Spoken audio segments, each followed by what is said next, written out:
Okay, let's see what comes up for me.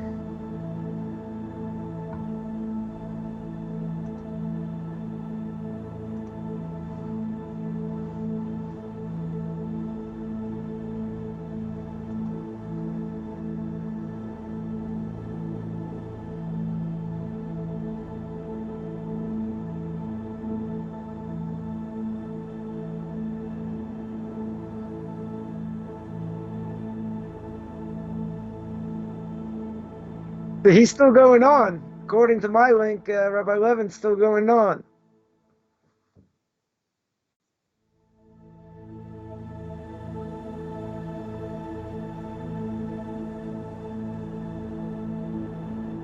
All right, 1 second.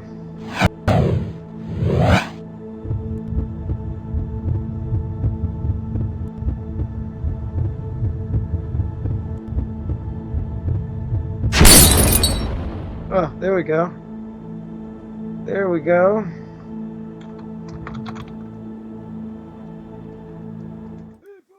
Hey, good day, everybody. Welcome back to another episode of Pirkei Avos, the Ethics of the Fathers, live from Israel with Rabbi Chaim Kaufman.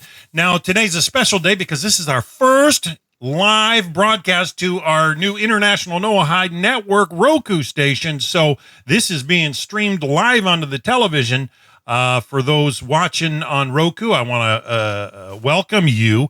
This is one of our live weekly sessions, and we've been streaming the first dozen or so episodes of Pirkei Avos with Rabbi Chaim Kaufman. You may have noticed the bunnies walking across the screen, but this is our current look. We try to update it every year or so to try to keep things fresh, and we're just overjoyed that the light of Torah keeps shining out of the nation of Israel, and Rabbi Kaufman's just a joy to be with, always sharing with us the ethics of the Father and the depth of Torah on the matter. So I believe we're holding on chapter 2, Mishnah 6. I think we've got, part 13 today, Rabbi? That is true. Always a pleasure to be here. We'll see if there's a part 14. We'll see how far we get, and we'll see how strong this Roku network is going to be. See if it can actually handle me, and there won't be any, there won't be any issues. Glitches, yeah. It's got to be Kaufman-proof. As they say, you just, never know. And as everyone says, when I come on, you better make sure it's Kaufman-proof, right? Too hot to handle. We are right, chapter 2, Mishnah 6, part 13. We are still speaking about somebody who's an impatient person, can't teach. So we spoke all about, teachers and, what patience is, etc., and about anger, right? We spoke about it, and we're going to speak about anger actually in a little bit as well. Another little aspect about anger that probably scare the wits out of everybody, but that's part of the game over here because it's ethics, right? That's what we do. We speak about ethics. Hopefully we can live up to what the rabbis want from us, what the Torah wants from us. So a teacher, as we mentioned, 100% has to have patience. So the students will not be embarrassed, right? There's nothing worse than a student who feels they're going to be ridiculed, either by the teachers or by others. Now, I can tell you from personal experience, many years ago when I was first learning, right, and I was learning in a certain type of yeshiva, and so anytime somebody said something, there were vultures waiting to pick the person apart. Now, the question is, are they picking them apart because what they're saying isn't true and they want to get to the truth? Just being critical. Or are they picking them apart because they want to make themselves look better? Right. In other words, my dead grandmother could have given a better explanation than that, right? Obviously, you're not allowed to make fun of someone. You're not allowed to put them down. But what's the problem? If these vultures come along, right, they want to rip you to shreds in order to make themselves look better. That's not Torah, right? That's first of all, that's forbidden. Why is it forbidden? Because if you tell me they're interested in getting to the truth and they'll do whatever it takes to get to the truth, okay. So if they point out a person they're going in the wrong direction. They don't have the right explanation. Now, they could be doing it for the sake of heaven. They're not doing it to make fun. They want to say, this is not what it says. This is not what it means. But if they're doing it because they have a chip on their shoulder, and they're doing it because they want to make themselves look better, they want to show, oh, I know the answer. So in order for me to show I know the answer, I'm going to put you down. That is a Torah prohibition, right? That you're certainly not allowed to do. So what's going to happen in that case? Someone knows if they're not sure, they may come up with the wrong answer. Why are they going to say anything? Because they know they're going to get shot down. Right now, if you're getting shot down because you're wrong, okay, you got to be man enough or woman enough to say, okay, I'm wrong. Right? But if you're being shot down, even if you are wrong, right, but you get put in your place, and it's Hammered. not certainly done for the sake of heaven, you're never going to sit, you're never going to sit there and want to give your opinion. Why in the world would you want to give your opinion? Yeah, to get Right? whacked So upside that's by other students. Right. What about the teacher himself? If the teacher comes along and shoots you down and he says, you idiot, how could you come up with such an explanation? Maybe what it sounds like is what a person is saying, maybe heretical. But the reality is maybe what they're asking, let's just flush this out for a second. Maybe what they're asking is a question that they have. Right? In other words, they're not asking it to say, hey, where was God in the Holocaust? And I always ask that, because we're right after, the fast of the 9th of Av. That's why we didn't do a class last week. Right? So a person says, hey, where was God during the Holocaust? So the answer is, well, God's where he always was. It always is. So what's the question? No, it's just a question I make rabbis fidget. Right? The question I just sort of hit them with, oh, I got a great book. Right? It's called Hasidic Tales of the Holocaust. Unbelievable stories about intestinal fortitude. People survive questions they ask, all kinds of things. Do you want to read it? It's like, no. Why not? It's just a question I asked to make rabbis fidget. Great. Next. Right? So if a person asks a question and it's a legitimate question, they deserve a legitimate answer. For sure. Right? Now, if let's say the teacher thinks they're just saying it to, cut class time, get into this philosophical discussion and they're really wasting time. Hear their own voice. Okay, that might be a different issue. But the person, as we mentioned many times, the person himself has to be told there's an answer. It might be that we're not going to answer it now. I'll speak to you about another time. We'll set up a class for it, whatever it is. But if the person gets blown off enough times, and he says, no, we're not going to discuss this now. No, we're not going to, what kind of question is that? Whatever, they just blow it off. Then what does the person think? What does the student think? They think there are no answers. And they say, see, the Torah has no answers. I got good questions. I'm not saying it's not a legitimate question. Right? The question is why they're asking the question is a different issue. Right? But essentially, it's a good question. So if it's a good question, why are you going to blow them off? Because if you blow them off, a person's going to say after a few times, see, they're just blowing me off. Torah doesn't have any answers.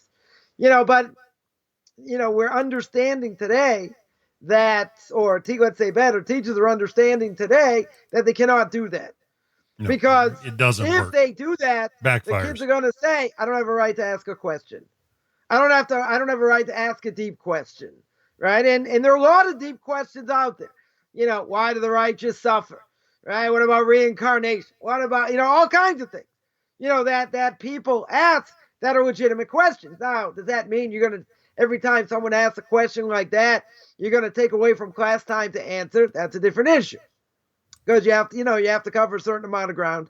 You can't just get in esoteric conversations. Because many people in my classes would say, wow, we go in so much detail. Laws of blessings, laws of Shabbos. Let's talk about the end of days. Isn't that the famous question non-Jews coming out of Christianity want to know? What's going to be in the end of days? And if I had that answer, I wouldn't tell you. Ha ha.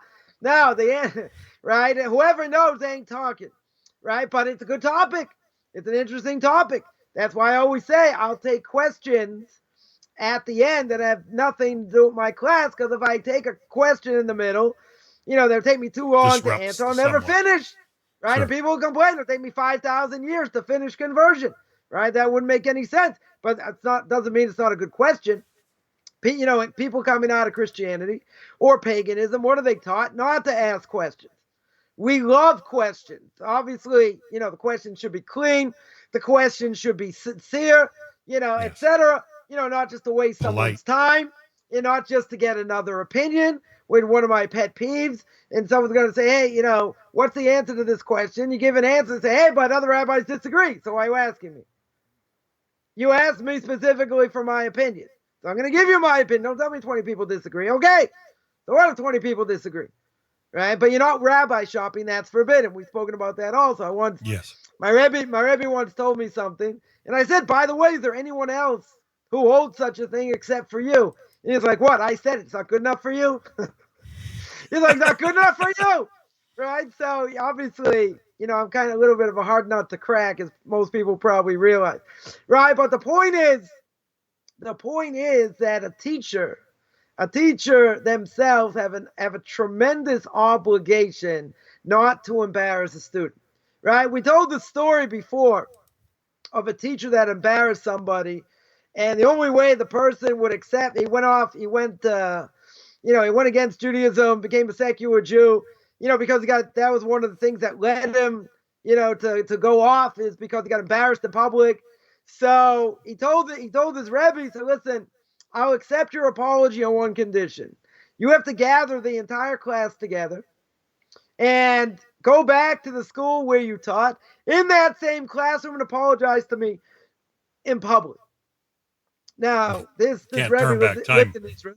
In order to gather everyone together, going to cost them a lot of money.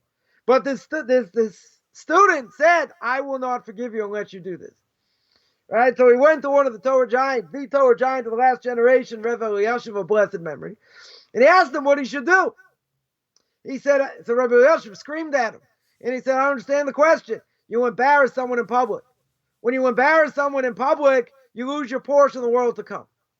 Rabbeinu Yonah says it's so severe, he holds the position that even though somebody murdered, it's one of the big three that every Jew has to give up their life for: murder, idolatry, or immorality. No matter what happens, if a non-Jew would say, I want you to kill this person, I'm going to kill you, right? You have an obligation to die, or bow down to this guy in the stick, right? Reference to JC, or short little fat guy. Mr. Buddha himself, I don't think they'll call him short little fat guy, but it's a mitzvah to make fun of idolatry anyway. So imagine someone says, God forbid, they put a gun to your head and say, bow down to fatso or die. You have to be willing to die. Right now, but if a person kills, in general, you don't lose your portion of the world to come. Comes along Rabbeinu Yonah in Shari Tshuva, in the Gate of Repentance, which I gave a whole bunch of classes on the entire book on my subscription website.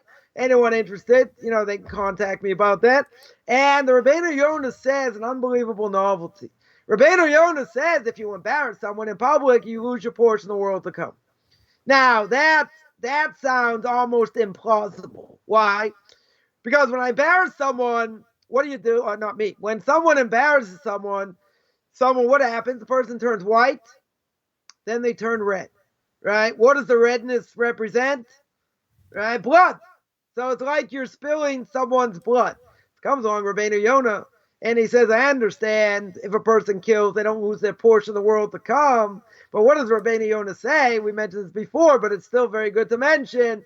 And that is, but if you embarrass someone, which is an offshoot at best of murder, because you're not really murdering them, they turn white, they turn red. It's akin to murder. It's similar to murder in some ways. So you lose your portion of the world to come. Right? So if you embarrass someone, you lose your portion of the world to come. Right? So something like that, but I don't understand. If you murder someone, you don't lose your portion of the world to come. If certainly if you repent. I would say embarrassing someone also, but they have to accept your atonement. All right? They have to give you forgiveness. So Rabbeinu Yonah is telling you an unbelievable thing. He's saying murder, you don't lose your portion of the world to come. Murder is seemingly a heck of a lot worse than embarrass someone in public. And he's telling you if you embarrass someone in public, you lose your portion of the world to come. That is a huge novelty. Because if you would have said it, anyone else would have said it, would have shot you in the head. No pun intended. Doesn't make any sense. Why, if the thing that's more severe, i.e. murder itself, you have a portion of the world to come, right? Over here, you embarrass someone, not similar to murder in many ways. You lose your portion of the world to come. So Rabbi Elyashiv said, you have to go, get everybody together. And he said, what's the matter? Your portion of the world to come is not worth anything. Right? In my language, it's worth spit. You're not going to get your portion in the world to come back. He's giving you a golden opportunity. So I don't care how you get the money.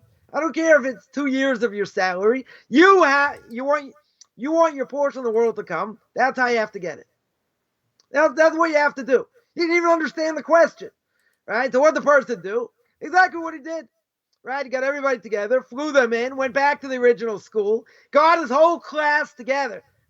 Cost him a pretty penny. Got his whole class together, and he apologized in front of everyone. And he accepted his apology. And that's how he got his portion of the world to come back. Right? So the thing over here is someone in education has to be very, very careful. You do not embarrass anyone. Right? You lose your portion of the world to come. Now, what should a person do? Let's say, ask the student a question. Student's way off base. Right? Student makes a mistake. So what should the teacher do? So the teacher should find the good points that the student said, and then try and build it up and say, you probably meant like this. Or maybe you meant like that. Now, they could be way off base. Way, way off base. So you can say, okay, maybe you meant like this. It gets the student to think a little bit. And then he points them in the right direction. Right? Something like that's going to give the person a tremendous amount of self-esteem instead of just saying, no, you're wrong, go in a different direction, you're way off base. Here, they're helping them make the right decision, right? Giving them proper understanding. So many great rabbis of the previous generation were very big in finding good points the students made. What does that do? Builds them in self-esteem. Right? Builds their self-esteem, puts them in the right direction. What is one of the biggest flaws, or I shouldn't say flaws, wrong word. What is one of the biggest things that are difficult for a person in this generation? Right? Even if they grow up as an Orthodox Jew, what's one of their weak points? And that is self-esteem. Probably one of the biggest weak points, because we're going to say, come on, we're learning something that was brought down 2,000 years ago. We don't come up to their toenails of the rabbis and the great rabbis of our generation and previous generations. They feel really small, right? In my language, it's, an infinitesimally small speck of cosmic dust, right? Imagine I live in a small town, right? In a city, in a state, in a country, on a continent, on a planet, in a galaxy. We're getting much smaller. So a person's going to say, what I think really matters. What I do really matters. Now, everybody knows. Well, I guess if you don't, you'll know now. Right? And that's why we're live on the Roku channel now, to make people understand what we do absolutely matters. Right? The Nefesh HaChaim, Rav Chaim of Volozhin, the famous rabbi of Volozhin, started the Volozhin Yeshiva, the famous student of the Vilna Gaon, Rav Elijah Vilna, more than 250 years ago. In his epic work, Nefesh HaChaim, the soul of life, literally. Most people learn the fourth gate. It's all about the importance of learning Torah. Everything else in between a lot of it has to do with Kabbalah. But at the beginning, this is one of the first things he says, is that a person should never, ever think what I do doesn't matter, right? And how it can affect spiritual world, just like Adam and Eve, right? People think, okay, it's one event, change the course of history. Chomp, chomp, chomp, whatever it was that they ate from the tree of knowledge. Everybody holds it wasn't an apple, right? They hold it might have been a fig, might have been a grape, might have been wheat, maybe all kinds of things. In the whole laundry list, of things that could have been, nobody says it's an apple. So where did an apple come from? Don't know, right? That'd be one of the greater mysteries, in the world, besides who was Casper the Friendly Ghost before he died. But that we already know because they made a movie in the 80s. Or the 80s or 90s, I don't remember exactly. Anyway, the point being, is that a person should never think what I do doesn't matter. Adam and Eve eat from the tree. God says, okay, everyone out of the pool, they can't eat from the tree of life. God throws them out of the Garden of Eden. But what did that do? says Rav Chaim of Volozhin, one event brought death to the world, right? That's pretty bad. So when a person dies, first person they're going to see, or soul, whatever, is going to be Adam himself. And they're going to say, because of you, I have to go through death. That's part of the atonement process. Adam nods his head, and the person goes on wherever they go. But even more than that, that Adam and Eve ate from the tree, they threw all the spiritual worlds in the flux. So what are we doing? We're trying to bring the world to where it was before Adam and Eve ate from the tree. There's only one other time in history that was the case. When was that? That was at Matan Torah, when God gave the Torah to the Jewish people. They were on that level before Adam and Eve ate from the tree. So comes along Mr. S, the evil inclination, the angel of death, whatever you want to call him. He says, hey, we can't go back to this. I'm going to die. I'm not going to have any purpose in life. So what did he do? He shows the picture of Moshe Rabbeinu. The Medrash says, shows the picture of Moshe Rabbeinu in a coffin. And they all think he died because he didn't come back. They made a mistake when he was supposed to come back, says the Medrash. And that's when they sinned with the golden calf. Right? That was with the story with the mixed multitude. So one event in history changed the course of history. So you're going to say, fine, that's Adam and Eve. That's other people. That's way back. What about me? What about my actions? Comes along the Rambam.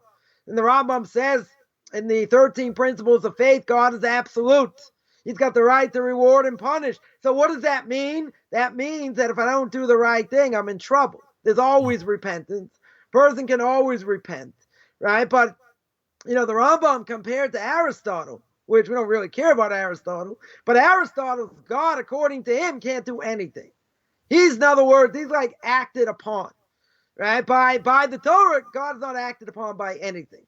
What does the Torah tell me at the beginning of Genesis chapter 1, verse 1, right? It says God created the heaven and the earth. So what was before that?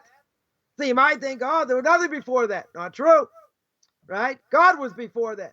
God will be at the beginning. God will be at the end. But if you say God is at the beginning, in the beginning God is there, that means he must have had a beginning, right? Logically.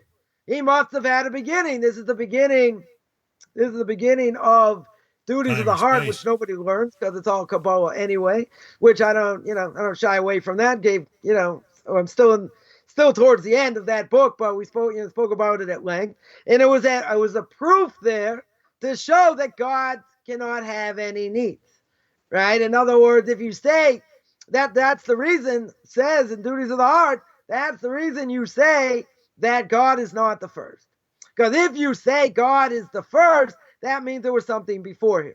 And we obviously know God was there before. So what was he busy doing, right? What was he busy doing before he created this world? So the Medrash says busy creating, destroying other worlds, right? That's, maybe that's what you have with dinosaurs. They died out or whatever, or maybe they died out by the flood. Whatever the case is, right? That's your thing over there. We won't get into that now because we'll digress here. But the point is that God is busy building and destroying worlds. He doesn't have a beginning, doesn't have an end, right? But a person will think, okay, so what? So if I do this, you think really God cares, right? If I rip toilet paper on the Sabbath, right, for Jews, right? Any Jews watching this should be watching now, right? But it doesn't apply to a non-Jew because non-Jews don't have Shabbos anyway in general. So that being the case, I rip toilet paper. God really care? Well, why would he kill you? Why would you get the death penalty if not? Right? So obviously our actions have meaning. And if God was a docile, good SAT word, right? If God was docile, right, and he couldn't do anything according to Aristotle, right, then why would anyone serve him? Right? In other words, there's no point to serve something that you have no repercussions for your actions. That would mean I could be in my sealed room right now, giving this class to everybody, on YouTube and on that Roku channel, right? So going live, but nobody sees me here, right? You can see me with the camera, right? But I'm here in my sealed room. So I can say, oh, God's not going to find me. Oh, you're in the bathroom. God's not going to see me. Well, what are you talking about? God's everywhere, right? God's infinite. So you can't hide. So the point is, when I get up in the morning, person will say, I got to do this, I got to do that, I got to do the other thing. Well, that's all true, but you know what that means? That means what I do matters. That means there are repercussions for what I do, which a lot of people don't want to hear, which is too bad, right? But at the end of the day, we have obligations. So it comes on the Rambam says, of course, This is what gives meaning in life. If God couldn't affect anything, and God couldn't do anything like that docile God of Aristotle, who's going to serve him? Nobody's going to serve him. So imagine one event in history changed everything. In our own lives, events can change the future, right? The person's going to say, I know you got a question here, but now I'm on this roll. Just let me finish. So I read the introduction, which I mentioned the story before. It's also a good story. When I was engaged, it was a book called Made in Heaven. It's about marriage and written by Pirkei Kaplan of blessed memory. And I never got past the introduction. Now you're going to say, come on, don't guys also have to read about marriage books and what you're expected to do and all this? It's also true, right? 100%. Women should read them, men should read them, etc. But the point is, why not get past the introduction? It comes along Pirkei Kaplan, a little bit too intense for me at the time. Pirkei Kaplan says, this decision, who you're going to marry, because we're two halves of a soul. When a person gets married, right, their souls come together, right? They're two half souls. So if they're two half souls, imagine what happens when you marry the wrong person, right? I'll get to that in a second, right? But what did he say? This decision doesn't just affect you. It affects your future spouse. It affects your kids. It affects your grandkids. And I'm like, who, me? Slam the book shut. I go, that's too intense. But it's true. Because let's say we marry the wrong person. We'll make it easy. You marry the wrong person. 60 to 70% into marriage within Judaism today. God forbid, but those are the statistics. Some places it's even higher. So now, you're a half a soul. You're supposed to marry a Jewish person. Right? Now, what happened to that other half a soul? Now, we're talking one person. I'm not talking tens of thousands. Now, imagine the matrix that God has to go through. I just heard they're making another Matrix movie. Unbelievable. Matrix 4, right? So imagine what God has to do over here. A Jew intermarries. Now, what does that mean? That means he's not marrying the right person. Now, if you tell me they convert and this and that, okay, we're going to make it easy. We're not talking about that the non-Jewish spouse converts. So what happens? They marry someone they're not supposed to. So what happened to the other half of the soul? The other half of the soul. Sounds like a Freddy Krueger movie. Go somewhere else, right? A Nightmare on Elm Street. Go somewhere else. But it's not going to be with the right person. You just messed that up because now you intermarried, right? So now all those future generations, however many kids you were supposed to have with the right person, gone. Gone. Those future souls don't exist, right? Now, that's one person. So now the other half of the soul also is not going to marry the right person in reality. So what's going to happen to them? And whatever. So we see it's a little bit complicated. The point is, that's one person.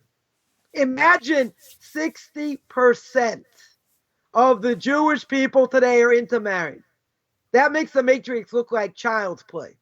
You need a major supercomputer to figure out where all these souls are going to be. Right? And where they're going to be in the future. And now who they're going to end up marrying. And all these other souls that are not going to come into the world. Right? So now do the math. I mean, we're not going to do the math. I'm not going to embarrass myself here. But imagine you're not marrying the right person.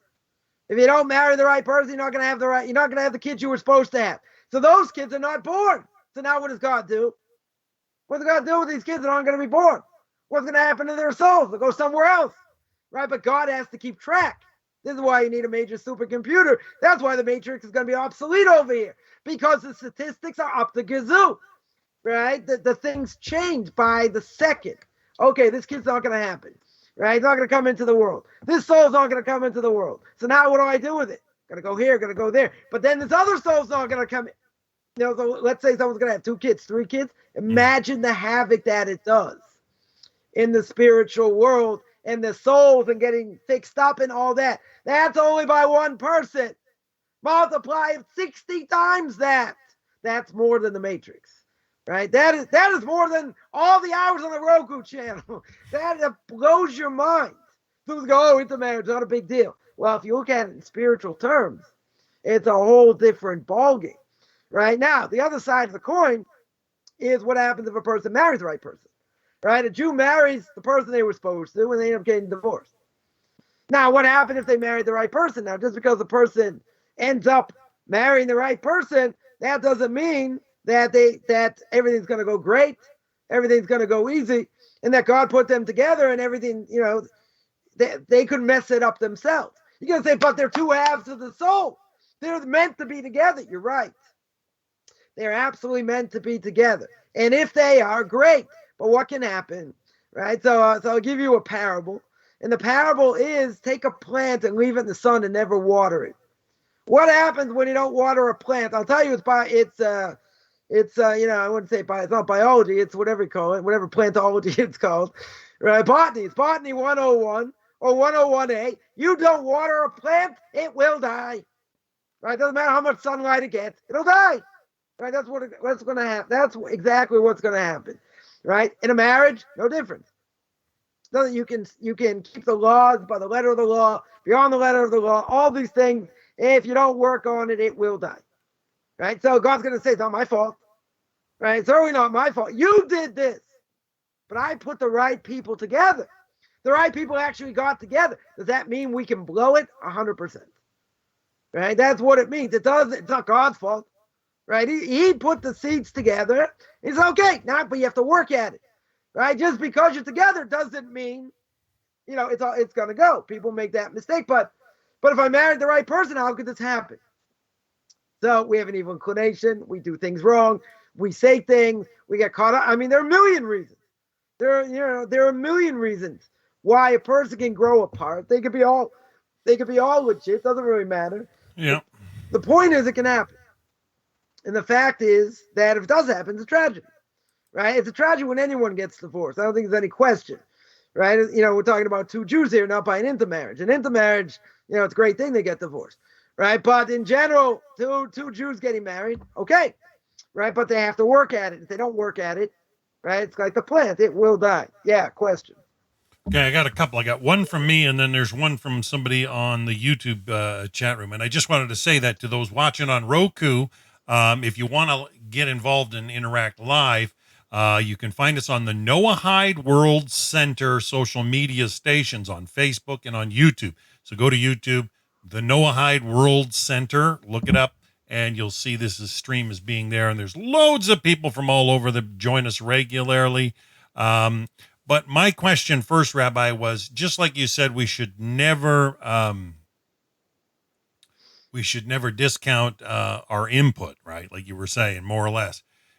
Can we go on the opposite extreme? I mean, is there times where we overinflate our input into something? That's my question.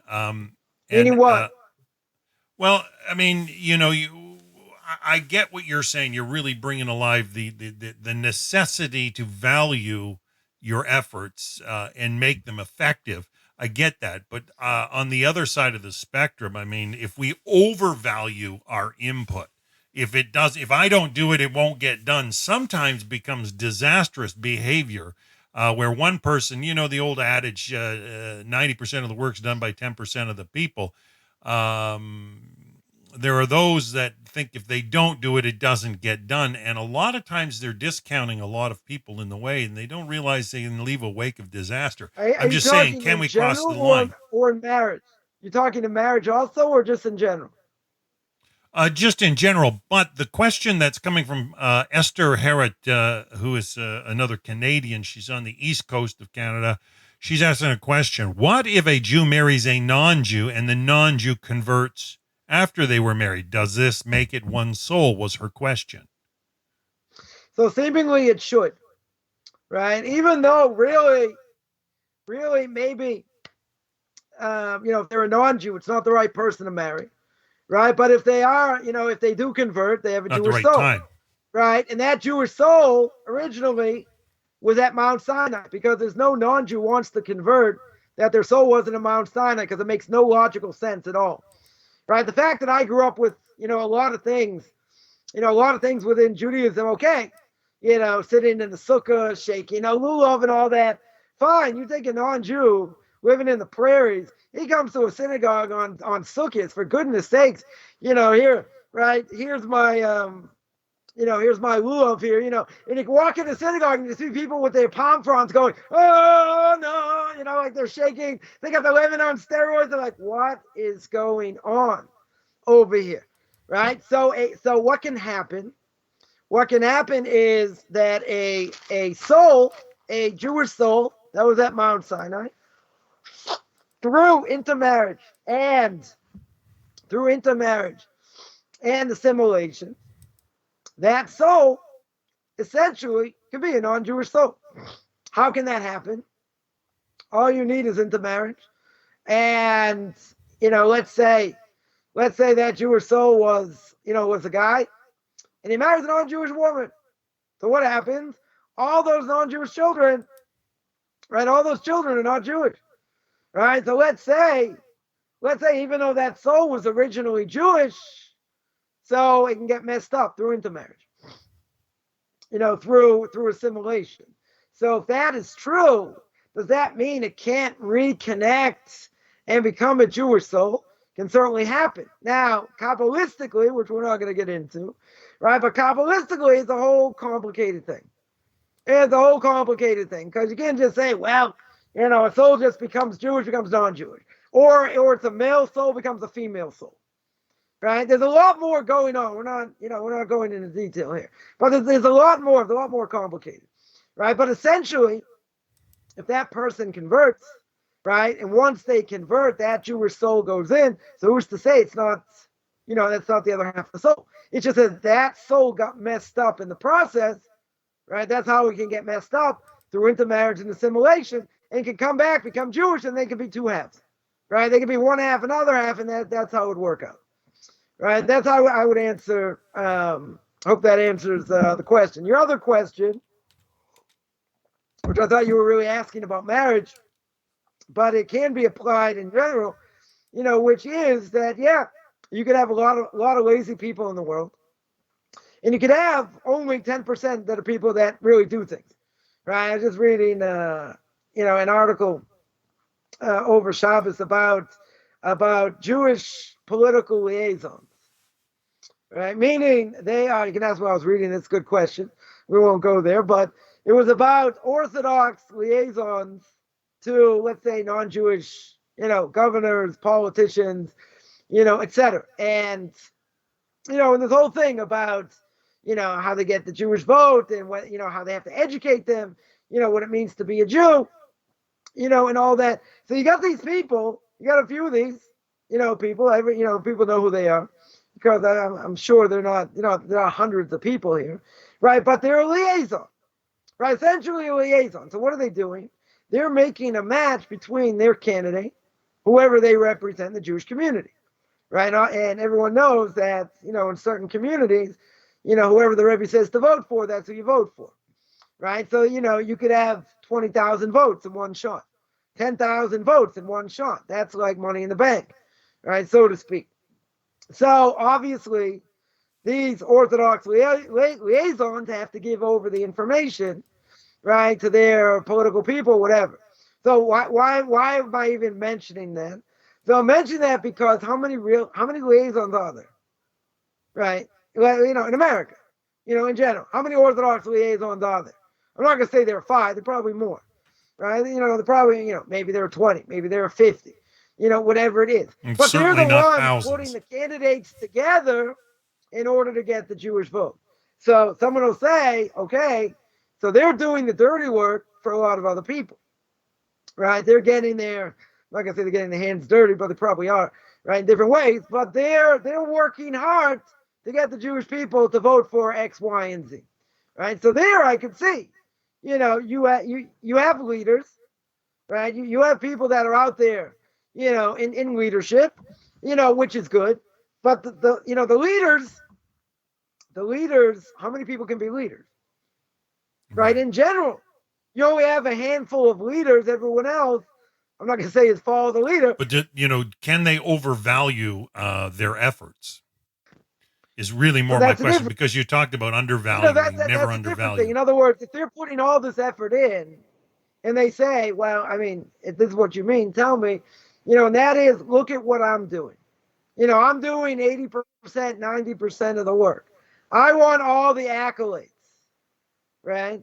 Now, I found out the hard way when I was looking for a job in Jewish outreach that there were there were places that refused to hire me, A, because I was older, B, because I had a bigger family, and C, because, I had a lot of knowledge, a lot of background, done a lot of things in my life, and they didn't want to hire me because they didn't want to be outshone, right? I've They'd seen rather that hire far too somebody, often myself. little wet behind the ears, someone they don't Yeah. have to pay so well, and someone who's not going to overshadow them.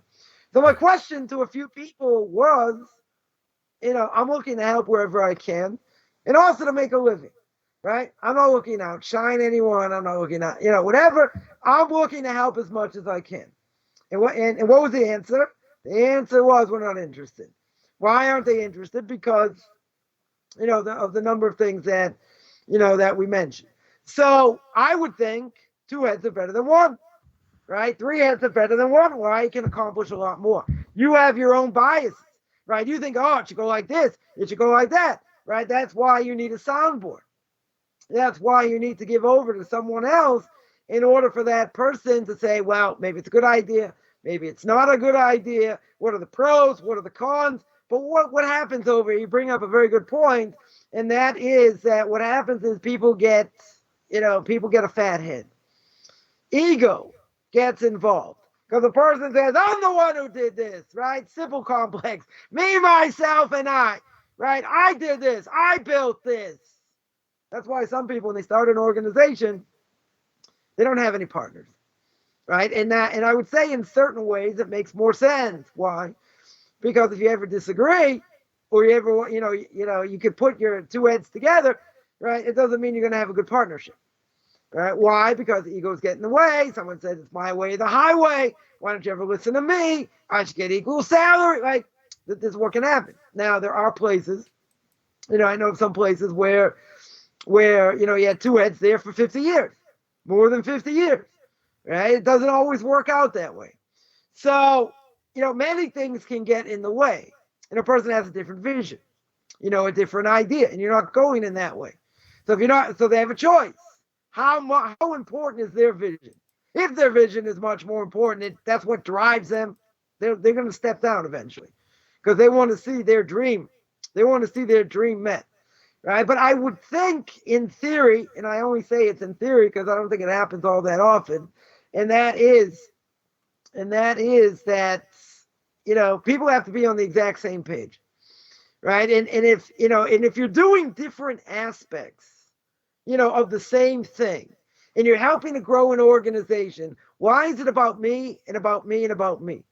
It's like being on a baseball field, right? The right fielder, he gets a bug up his nose, and he says, you know what? I can be a pitcher.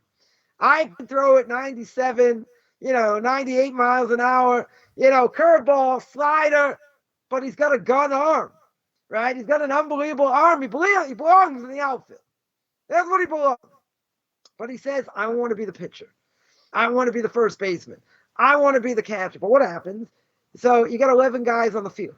If you got 11 guys on the field, each one, unless they can do other things, you have utility players. You got this guy from the Los Angeles Angels can pitch and DH. Pretty amazing. You think about it. But okay, most people play one position. Some play maybe a few different positions, but if you're not on the, if you're not all on the same path, you have to be diverse, because if you're not diverse, you're never going to win, right? You can't have someone who's a left fielder play catcher, unless he can play catcher and he's good, right? So too, in any organization, you have different players. Now, someone will say, my job's more important. I'm raising the money. Someone says, what do you mean? I'm the teacher. I'm bringing the people in because of my name, right? So you got, well, who's more important? They're both important, right? You need both. Or we could just be like me, one-man wrecking crew, nobody else, right? But in the end, what happens is ego gets in the way, right? And if a person's not patted on the back and they're not thanked for what they do, so what happens? They feel bad. They don't feel like they're accomplishing, or maybe they're accomplishing so much that in the end, what's going to be, they're not going to get what they deserve, right? I just also read an article about teachers who are grossly underpaid in the Jewish community. And they No burn out. question. Yeah. And one of the things teachers, besides trying to control the classroom and everything else, besides they're being underpaid, is recognition. All they want, I mean, they want to be paid well, that's true, but in the end, they want to hear from the parents. They want to be thanked. They want to get notes every so often to say that what they're doing is a great job. But if they don't get that, not to mention they're getting underpaid, not to mention they may have to do, side work, etc. It's not a field most people want to go into, right? You're already in a losing situation, right? You're not making that much money, but even if you have a tremendous passion, you give your life for it, but you're not getting anything, you're not getting anything back. So a person will say, what, you're looking to be patted on the back? That's what you want, right? I'm just thinking this out loud. After reading this article, think about it.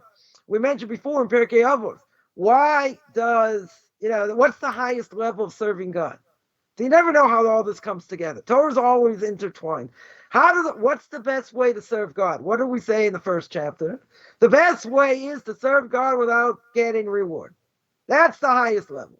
If a person serves God to get reward, they'll get reward, but it's a low level. It's a much lower level. Now, some of the commentaries say, okay, why is God going to, in duties of the heart, ask the question, right? Later, we're going to see, probably in the next millennium, we're going to see that a person's going to think they're God's gift to the world because they learned a lot of Torah. What does the Mishnah Pirkei Avos say? That's what you're born to do, right? We're going to rehash this a number of times. That's what you're born to do. Comes along the Chovos Levavos and duties of the heart, and he says, why are you getting reward? That's what you're born and bred to do as a Jew. You got to keep the Torah. You got to keep the mitzvahs. Say, am I getting a Twinkie? Anyone eat Twinkies today? Am I getting a Twinkie? Smarties, whatever, a big wheel. That's what I should be getting. That's why I'm keeping Torah and mitzvahs, because I want a Twinkie. So it comes along the Chovos Levavos, and he says, you know why God gives you reward? You want to know what the reason is God gives you the reward? Survey says, because God has chesed. It's an act of loving kindness. Because you are obligated 100% to do what God wants. Forget about the Twinkie. Forget about Tootsie Rolls. Forget about Ben and Jerry's. Oh, Ben and Jerry's is out. Right? No more Ben and Jerry's. Forget about Ben and Jerry's. Right? So if that's the case, you're going to say, what? Don't I get Ben and Jerry's? Can't I put that on my Twinkie? God says, I'm giving you reward because it's a chesed. You're obligated. You're subservient to me. God says, right? Many times in the Torah. You got to do what he says. That's it. You want reward? Don't be a pig. Right? You're a pig over it. You deserve reward. What do you deserve reward for? That's what you're commanded to do. If that's what you're commanded to do, that's it. Right? So you got to say, but I want a reward anyway. Okay, so that's incentive. If someone, non-Jew, once told me many years ago, yeah, that's the reason you're going to do Torah mitzvahs for a portion of the world to come. And what would happen? And someone once told me, I've heard a number of times, when I die, I'm going 6 feet under. Which I said, I hope for your sake you're right, because if I'm right, you're toast. Right? But let's say there is a world to come. And even if the person said to me, okay, so let's say I'm right and you're wrong. Well, I said, okay, I disagree, but let's say. He said, so why would you keep Torah mitzvahs anyway? So my answer was, even if I would find out I would never get reward anyway, why would I keep it? The answer, I would keep it because it makes the absolute most sense of giving meaning to life, even if you get nothing back. Yeah. Now, some other people would say, if I would find out it's not true and I'm not getting anything, I'm gonna have the time of my life. Yeah, but you know what? You're not gonna be happy. You're not gonna find meaning in it, right? You're just not going to, because we all know that most people are on Prozac today, and the more money you have, probably the more Prozac you're on, right? People are miserable. Even though, according to the Constitution, forget about Canada, according to the American Constitution, you have the right to life, liberty, and property. Pursuit of happiness. Yeah. Right? But the Founding Fathers don't tell you how. I learned American history. That was one of my fortes. Right? Even though I got a degree from history in Columbia University. Ooh, impressive. Right? But what does that mean? The Founding Fathers of America, let's remember, they were Bible thumpers. Right? They were Bible thumpers. So if they were Bible thumpers and they say, you have you have the right to life in the pursuit of happiness, how am I going to find happiness? Right? So the Rav Chal in the Path of the Just says some people are going to be aesthetics. What are they going to do? They're going to show how righteous and pious I am. I'm going to, in the frozen tundra in the Yukon territory, what are they going to do in the middle of the winter? They're going to run outside with their tank top and shorts, and they're going to run around in the snow. They're going to afflict themselves, and what are they going to say? Look how pious I am. So comes along the Ramchal. You can look it up in Path of the Just. The Ramchal says like this, I beg to differ. You're not an aesthetic. My language, you're an idiot. Right? You're running around in the snow, showing how pious you are. No. God says, I want you to take the physical and sanctify it. I want you to be the best person you can be by sanctifying what I say. I didn't tell you to afflict the body except once. When you were supposed to afflict the body, what does the Torah tell me? Yom Kippur. It says you have to afflict yourself. The only problem is, the Torah doesn't tell me how. Right? Come on, where are you, Karaites? How do I afflict the body? Maybe I take lashes. Maybe I hang myself upside down so the blood goes to my brain. I pass out. Maybe that's how I afflict it. Oh, come along. The rabbis. Oh, 4-letter word. Rabbis. What do the rabbis tell us? Can't eat, can't drink. Right? Afflicting yourself means fasting. Right? So good. When the Torah tells me to fast, I have an obligation to fast. Minor fast, major fast. Last week was a major fast. Right? It's about the destruction of the temple, first temple, second temple, and all, pretty much every tragedy that's ever happened to Jewish people. That's the day for tragedy, right? Which is the ninth of the fast of Av.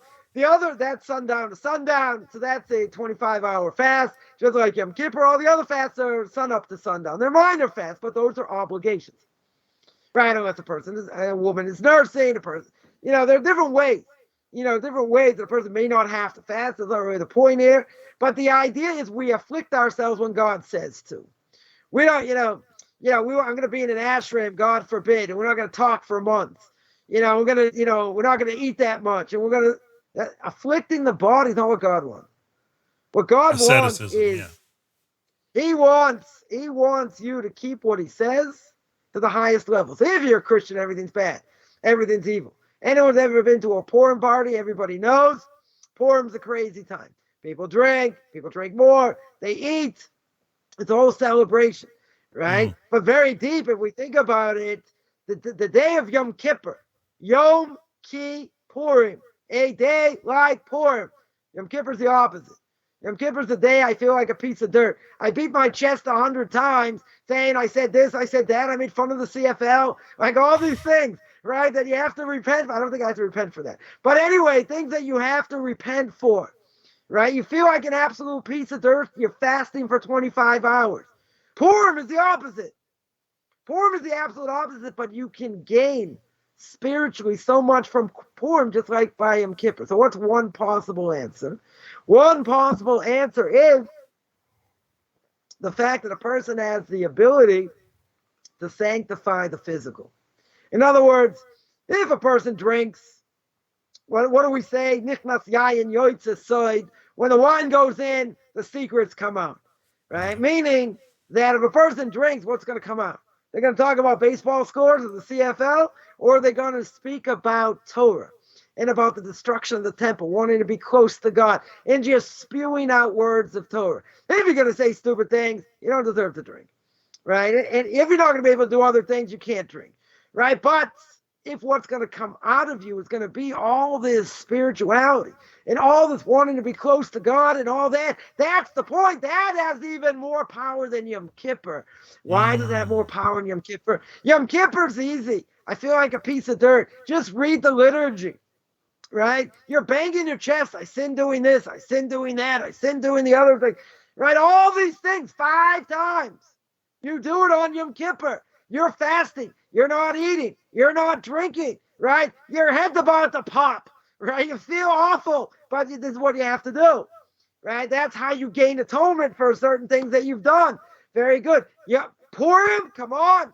That's the opposite extreme. Total opposite extreme. And what would the Christians say? Yeah, Yom Kippur makes more sense. Makes a lot more sense because they say everything's bad. And if everything's bad, there's no way to sanctify the physical. Come along, the Jewish people, and say, first of all, we came first. Second of all, we do that all the time. We do that by Shabbos. Comes Friday night. What do we sanctify the day for after we prayed? Wine, grape juice, bread, good food, right? But what are you speaking about at the Shabbos table, right? Are you talking about, you're talking about politics? You're talking about Ben and Jerry's?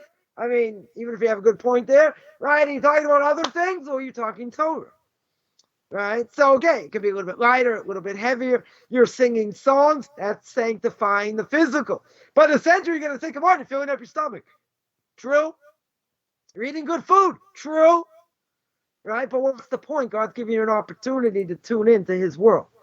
Right? He's giving you an opportunity for 25 hours, to stop, computers, to stop, creating, destroying, etc. when things are forbidden. He's giving you a golden opportunity once a week to tune into his world.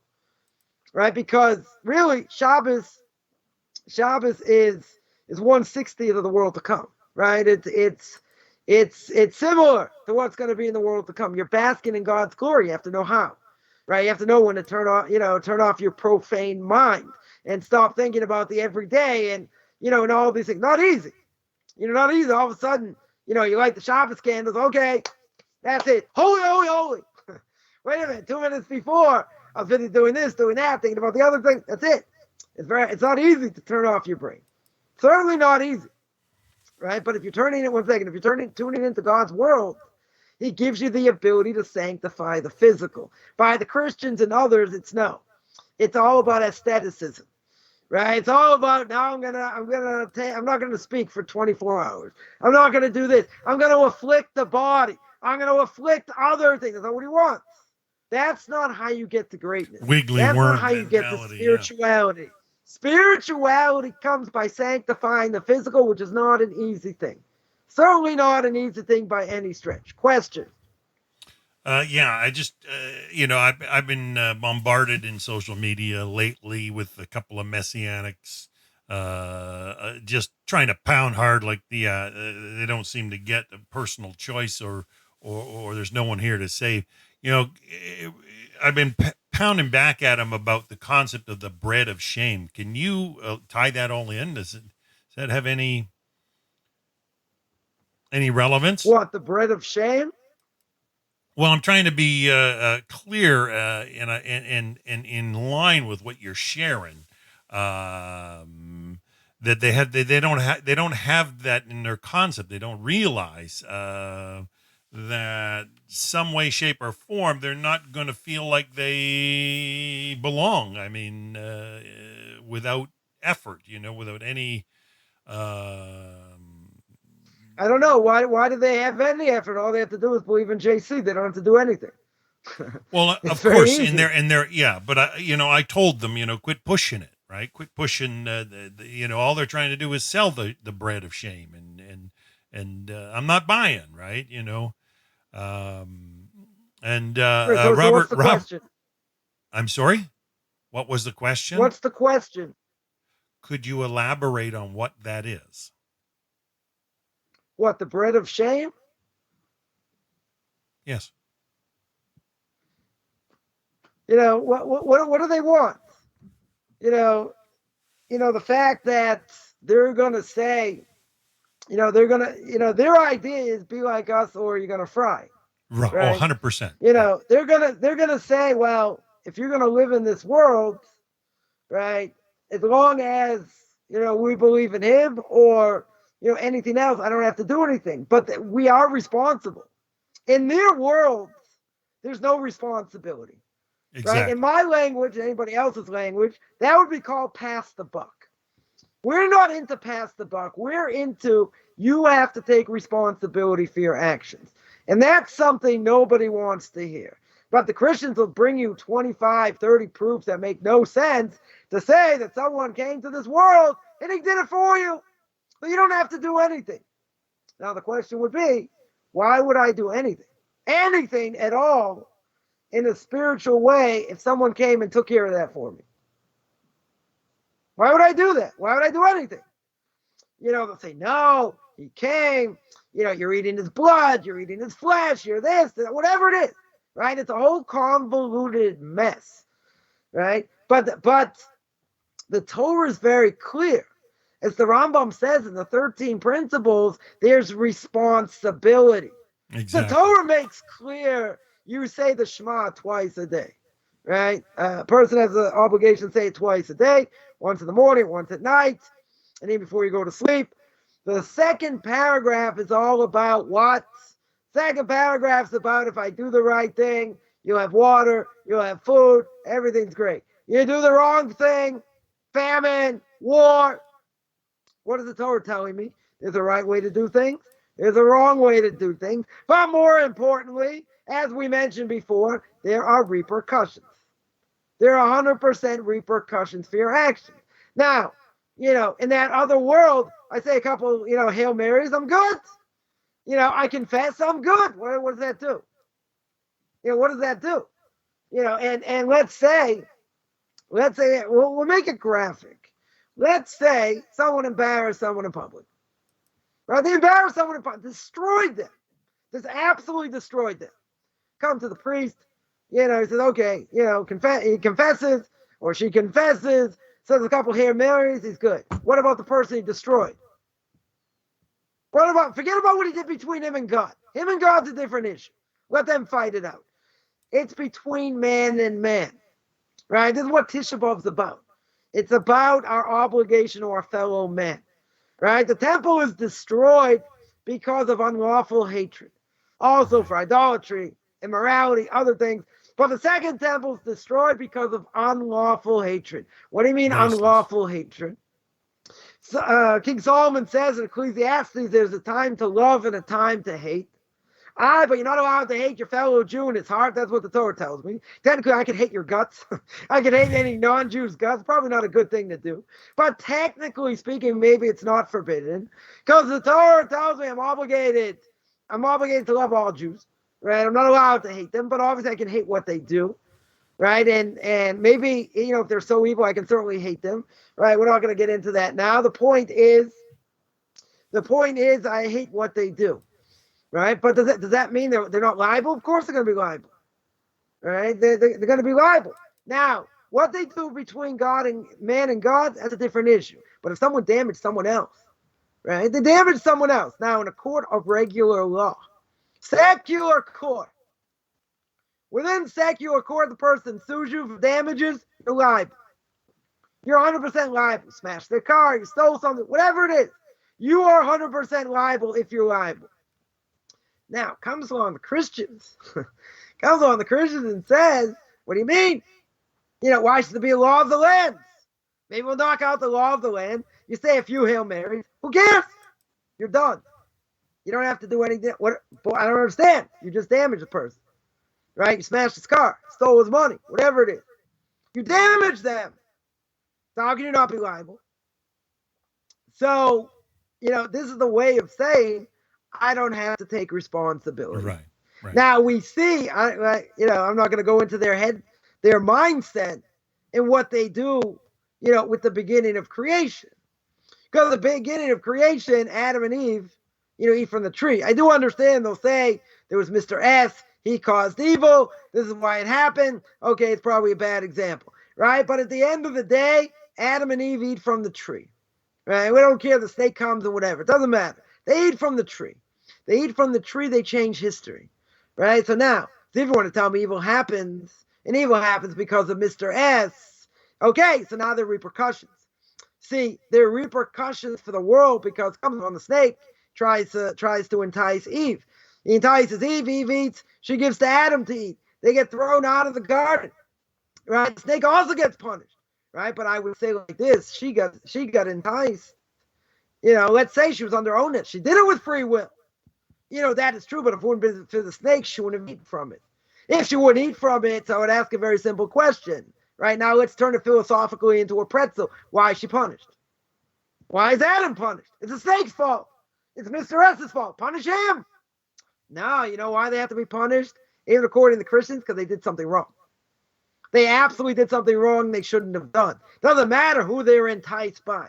right? But at the end of the day, That's the answer. day, Thank we could pass the buck and say, come on. I mean, that's what Eve does, right? Adam said it was Eve's fault. Eve said it was the snake's fault.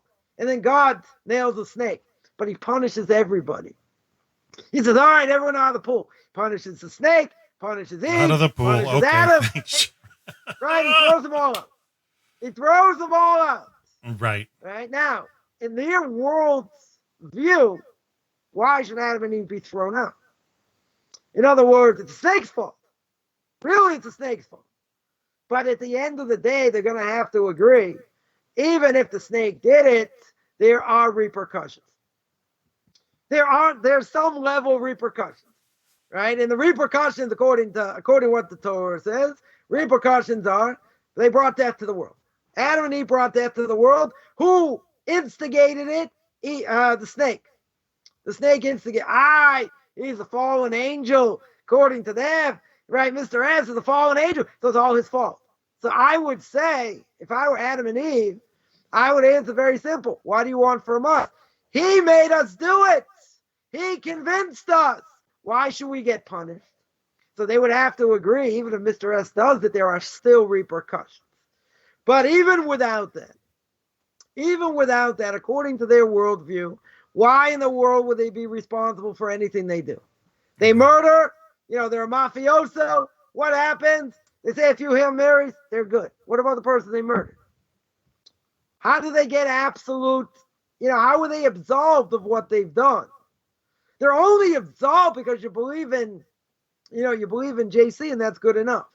That's not taking responsibility.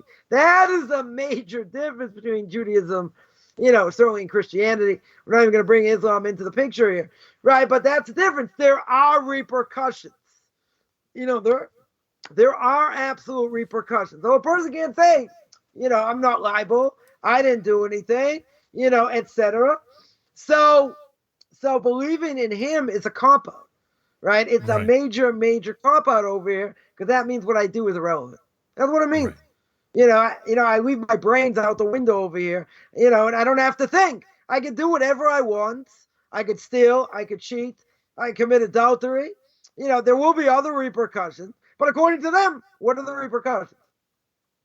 Confession, fine. And then nothing. Seemingly, I don't have to do anything else. Right? I say a few Hail Marys, I'm good. Right? But that means no one would ever, ever take responsibility for what they do. They wouldn't. They'll live their lives, as animalistic as they want. Hopefully they won't get caught doing other things. If they do, big deal. Because in the spiritual realm, there aren't repercussions. Right? Which why would that be appealing? I mean, let's say better. I understand why it would be appealing. Right? Because then I'm not responsible for anything I do. Right? But that's not going to allow me to have a relationship with God in the sense that I have to take responsibility. In this case, there's no responsibility at all. No, I passed the buck. Right? So if I pass the buck, very good. Why would I ever get punished later? Now, the only reason a person may get punished later is because of the law of the land. Because the law says if you do this or you do that, you're liable. Right? If you get caught. And you have to pay this. You have, whatever the damages are. Right? Whatever the judge says, this is what you got to do. And that's it. They say, well, we don't hold to the law of the land. Well, you can't have it both ways. You can't say there are no responsibilities, and then the law of the land, they have no jurisdiction. Of course, they have jurisdiction, right? Even within Torah, certain things go against Torah, but it's the law of the land, right? So let's say, in Europe, there are places where you can't do ritual slaughter because they claim it's cruel, right? They claim it's inhumane. Now, I saw in one place how non-Jews were killing cows. I'm not going to get gross here. Right? It was, you want to say what we do is inhumane? This was nasty. Absolutely nasty. The way that, the ritual slaughter within Judaism kills the cow, 1 second he's dead. Right? The knife is razor sharp, right? It's the trachea, the windpipe, gone. Animal dies. These non-Jews are like hacking at this animal. I mean, it was awful. The animal's still alive being hacked to death.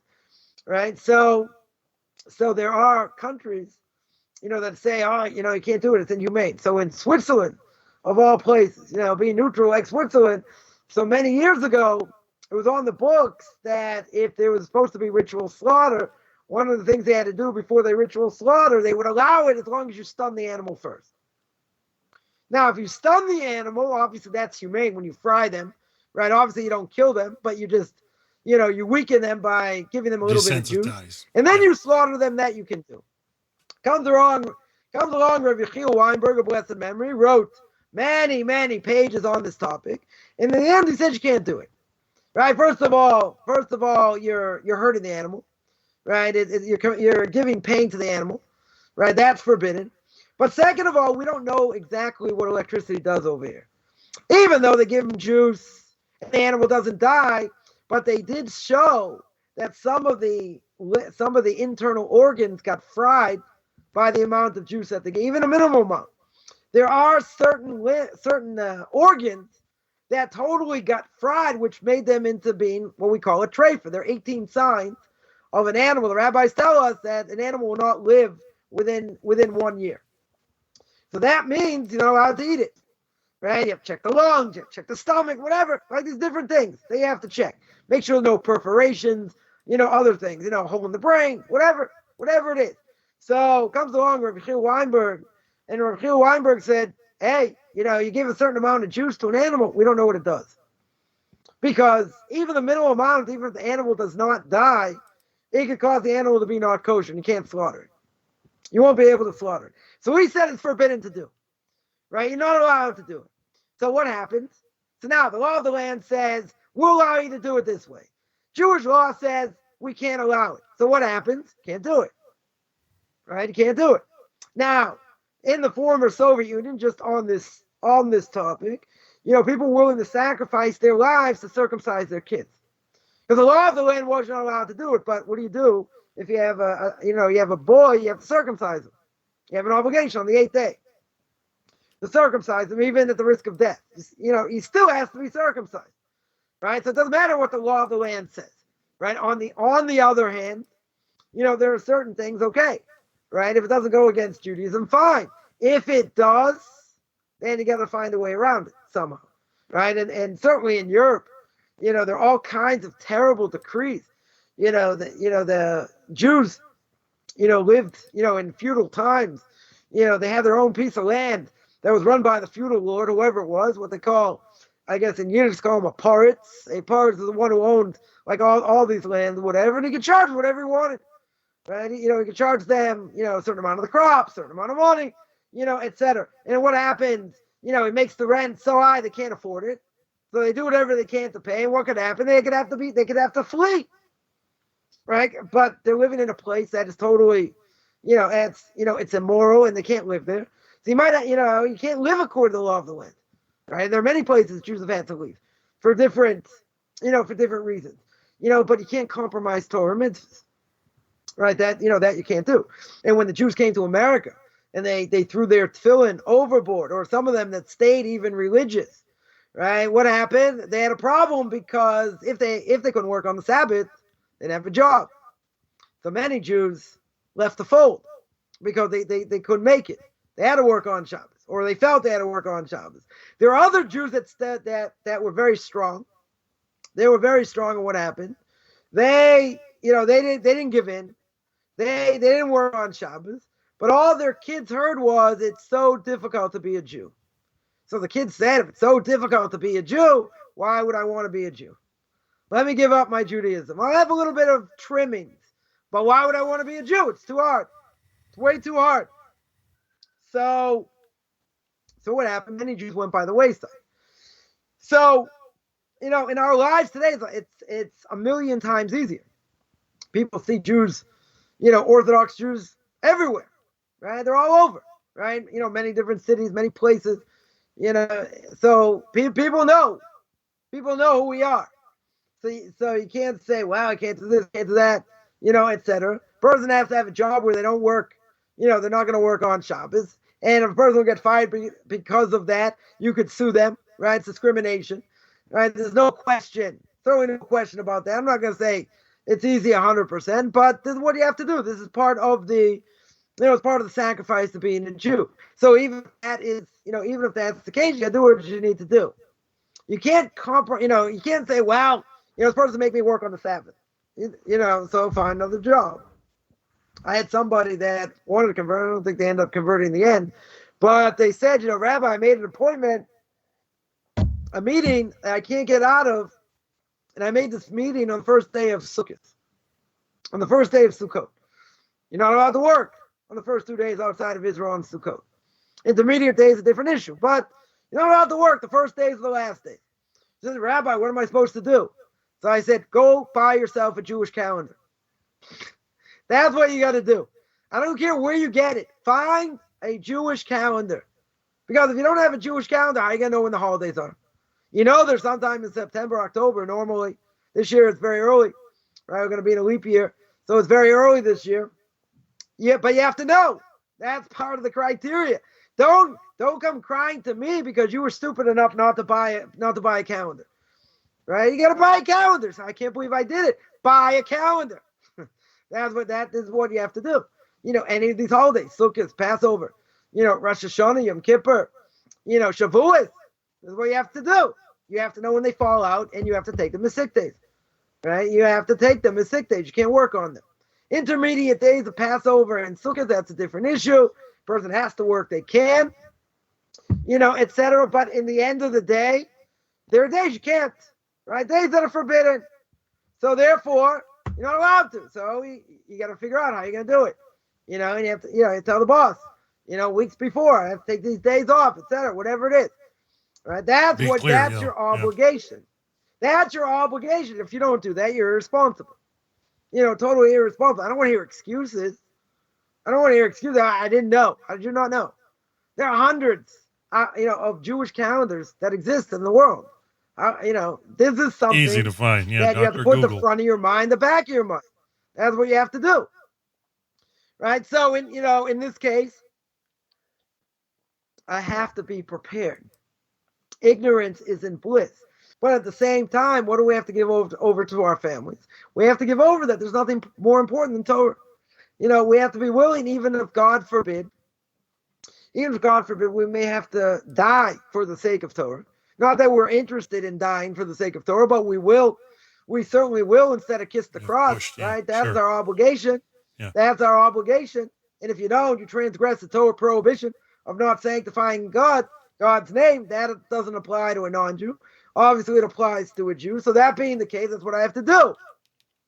So you're in it for better or for worse, but for goodness sakes, you have to understand what you're doing. You have to make it part of your life. You have to live it. And if you don't, then 5 minutes before the Sabbath comes in, you're busy ripping toilet paper. You say, "Why am I doing this? Why in the world I'm doing this? I don't." A person. More important, I think, my opinion, for what it's worth. More important than knowing what to do is understanding why you're doing it. Because once I understand why I'm doing it, it answers up a lot of things. But I have to keep it in my mind. Because when I'm busy and I'm running and I'm this and I'm that, and I'm chasing my tail and all these different things, I have to remember what the purpose is. See, by Passover, we're busy cleaning, scrubbing, all these different things. Guess what? We forget, we think that we are the Paschal offering, or our kids are the Paschal offering, or whatever. But it's going to get done. Doesn't matter how it gets done. By the 15th of Nisan, everything has to be cleaned. You have to have 3 matzahs. You have to have 4 cups of wine. You're going to have charoset. You're going to have bitter herbs, right? All these different things, but it has to be done. So you got to plan. Life is about planning, right? If you don't think about what you're doing, just like someone's going to say, well, I'm going to work on going on a diet. Well, that's great. What are you doing to work on that? Nothing, just a thought. Just a thought, whatever. I was just thinking, I should go on a diet. Very good. Are you making a plan to do it? Right? Are you making some sort of plan to work on things you need to work on? Or you just think about it for a few seconds and say, yeah, I really have to work on this, and you just blow it off. Right? So that's what life is. Life is a struggle. It's a day-to-day struggle. Everybody knows. Some have it easier. Some have it more difficult. Sure. In the end, it doesn't matter because that's what I'm doing in this world. Am I going to do the right thing? Am I going to be close to God, right? If I do the right thing, or am I going to be further away, right? I have to take an accounting. We should all certainly take accounting before a person goes to sleep, right? Rav Chaim Brisker said on himself, Chaim Brisker more than 150 years ago, said on himself that, before he went to sleep, he thought about how much he wanted to learn the next day, what he wanted to accomplish. And by the end of the day, he thought about what he did. Did I fulfill my obligations? Didn't I fulfill my obligations? But, we have to have a plan. These things do not come out of osmosis. They don't just, a person can't just think, okay, I want to do this, I want to do that, I want to do the other thing. Well, great. What are you doing to put that into action? Well, really nothing. It's just a thought. Just an idea. Just an idea I had. Well, very good. So, you have to put it in action. You have to work at it. And if you don't work at it, nothing's ever going to happen. You're not going to be handed anything on a platter. As the Ramchal says in Derech Hashem, in the way of God, Ramchal says, clear you're put in this world to strive. And however much you succeed, barring that you didn't do so many things that are so bad, you have some sort of portion of the world to come, right? But we have struggles, we pass, we don't pass, whatever it is, we're in this world to work. That's what we're doing here. But again, there are many things we don't do right. There are some things, hopefully we do right, but we have to realize we have to be better. We have an obligation to give back our soul when we die the way we got it. Now someone's going to say, come on, a soul, when God breathed in the spirit of life, we're a child, right? We're an absolute child, true. Child grows up, becomes a toddler, becomes a youngster, becomes a young adult, all these things. So time goes by relatively quick. So the thing is, you get into some bad habits earlier, they're very hard to fix because they become part of us. So we want to really go in the right direction. And even if we are going in the right direction, do not think Mr. S, evil inclination, whatever you want to call him, is going to sit down and die. He's not gonna just keel over here. Gonna make your life an absolute misery, much more difficult than you ever had it. So you're gonna say, it's not fair. I'm going in the right direction. I'm trying to do the right thing. That's all true. Right? But even if you're doing the right thing and God's gonna help you, if you want to do the right thing, you want to do the wrong thing, God's not gonna stop you. But at the end of the day, we do understand there are gonna be struggles. There are gonna be struggles we pass, struggles we don't pass, but we have to remember we're in this world to work. And if that is the case, there's no free lunch. And because there's no free lunch, I have an absolute obligation to fight and to work as hard as I can. Now, what happens is, in general, is we get beaten down in life. That's what happens. And therefore, we forget about our goals. We just give in to our evil inclination and basically say, whatever's going to be is going to be. Hopefully, God's going to understand. But I'm under so much pressure. All these things are happening. God can't expect anything otherwise. And that is a major mistake because God expects the world of us because God breathed in the spirit of life, right? Oh, so how do we get on to all this? I almost forgot. Is because God gave us a soul. When God gave us a soul, what does God say? I'm putting this pure soul in the body, right? And whatever body it is, I'm putting this pure soul in. Now, by the end of a person's life, whenever that's going to be, are we going to be in any way, shape, or form, are we going to have the ability to say, right, with a straight face, I'm giving you the soul back exactly how you gave it to me? Now, wow, everyone's going to have good way to put it. Everyone's going to have to say no because we're sullied with sin. Now, could be, that God's forgiven us, for terrible things we've done. We've gone through Yom Kippur, we've suffered, we've gone through other things. But is it going to be the same? Is it going to be the same as it was given? Did we use our strength in spiritual terms on a daily basis? Did we train our minds to think in Torah and mitzvahs? Every aspect, every second of the day. Did we work hard? No, did we work hard, on a regular basis? Or do we just shrug our shoulders and say, what could I do? The CFL is starting. What can I do? Right? What's going to be? How are we going to answer? And that is part of what we say that hell is. I mentioned in my video on Tanakh Talk, and that is that's going to be the embarrassment that we get in the next world when a person gets judged.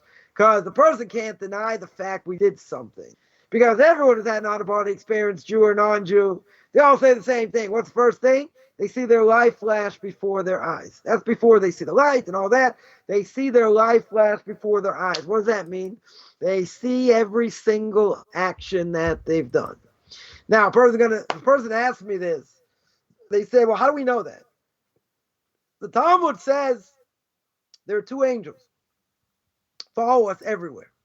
Record everything we do. So when God gives testimony, or let's say better, when God is going to judge us, he's going to bring these angels and say, okay, what does this person do? Right? Just like in this world, right? You're going to call witnesses, and the witness is going to say, okay, what did this person do? And they'll give testimony. So too in the heavenly court's no different. Does God need to do that? No. Certainly doesn't need to do that. He knows all the information, but he wants to be fair. Right? He wants to show the person what they've done. And then God's going to judge it. However, he's going to judge it now. So a person asks, how do we know we have two angels? So if we would have said this before Sony came into existence, and there was such a thing as, records, tapes, which don't exist now. I'm still working on, and getting rid of all my tapes, making them into MP3s, right? But, Sony does, if Sony didn't exist and all that, good question. Then we don't have anything to visualize. We don't have anything to visualize at all, because we're going to say, come on, even though that's what the Talmud says, very good, but I don't really have any proof. How do I know something's going to get recorded? Oh, comes along Sony and Fuji and all the other companies, and they invent things that you can record on. Right? So now, is that really that far-fetched? That something can be recorded? It's not that far-fetched. Right? So way back when Jews really had much more faith in God than we do today, they believed it verbatim. Right? So our generation is going to say, come on, show me that's true. So we have proof. What do we have proof for? Even if you're going to say, well, angel, I don't really believe in angels, this and that. How could something be recorded and then be used? Oh, you want to know how it can be recorded? Because we're on Roku right now. We're on YouTube right now. So it's being recorded, right? See how much I can scream on both, right? We're being recorded. So it's not such a far jump to say that if we're being recorded right now, and see, I don't have a reputation, so I can say what I want, right? We're being recorded right now. So imagine that everything we do in general is being recorded. You can say, that's not a proof. Well, you got anything better that it's going to show that there's an idea being recorded? Even without this, we have to have the faith and belief this is what's going to be. But now I can visualize it. I can totally visualize it could happen, because that's what we're doing right now. So someone say, oh, it's not good enough proof. Whatever, it doesn't matter. Point is that if a person sees his life flash before their eyes, they understand what absolute truth is. What's going to happen? You cannot deny you had your hand in the cookie jar. Now, I could put on my George Burns glasses, my funny mustache, and I'd say, okay, I'm playing God over here. I'm going to play God over and say, your hand was in the cookie jar. And what are we going to say? You're right. My hand was in the cookie jar. I got 10 excuses why. And God's going to say, okay, let's hear. Let me hear the excuses.